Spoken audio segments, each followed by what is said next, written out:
મારું નામ હીરાભાઈ સોલંકી, હીરાભાઈ પ્રેમાભાઈ સોલંકી, ભરૂચ જિલ્લા સફાઈ કર્મચારી અધ્યક્ષ, આમોદ શાખા।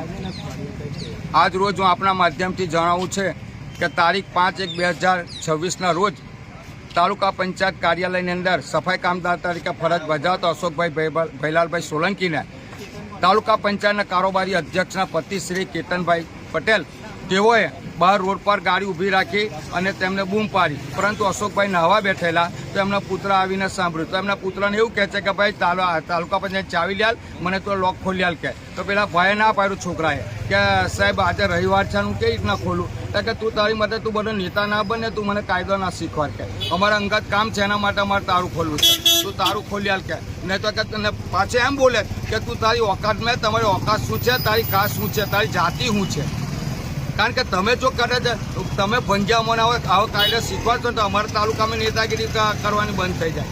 માટે આપ સાહેબને મારી જિલ્લા વિકાસ અધિકારી સાહેબ અને ગાંધીનગર બેઠેલા અધિકારી તેમજ પદાધિકારી મારી વિનંતી, મંત્રી સાહેબને મારી વિનંતી કે આમોદ તાલુકા પંચાયત સફાઈ કામદાર વાલ્મીકી સમાજના જે અશોકભાઈ ભૈલાલભાઈને જે છૂટા કરેલા એને દિવસ બે મે જો કામ પર લેવામાં નહીં આવે તો ના છૂટ્યા મારે આમોદ તાલુકા પંચાયત કાર્યાલય સામે હડતાળ પર જવાની ફરજ પડશે અને ના છૂટ્યા મારે એટ્રોસિટી કેસ બનાવીને એફઆઈઆર ભરવાની ફરજ પડશે જિલ્લા વિકાસ અધિકારી સાહેબ અને તાલુકા વિકાસ અધિકારી સાહેબ સામે। કારણ કે આ એક વાલ્મીકી સમાજનો ગરીબ માણસ છે અને તમારા કારા ધોરા કરવાના હોય, જે કરવાનું હોય અને જે કરતા હોય તેમે તમારે અમારે એક નાના માણસ સફાઈ કામદાર શા માટે તમે એનું શોષણ કરી રહ્યા છો, અત્યાચાર કર્યા છે?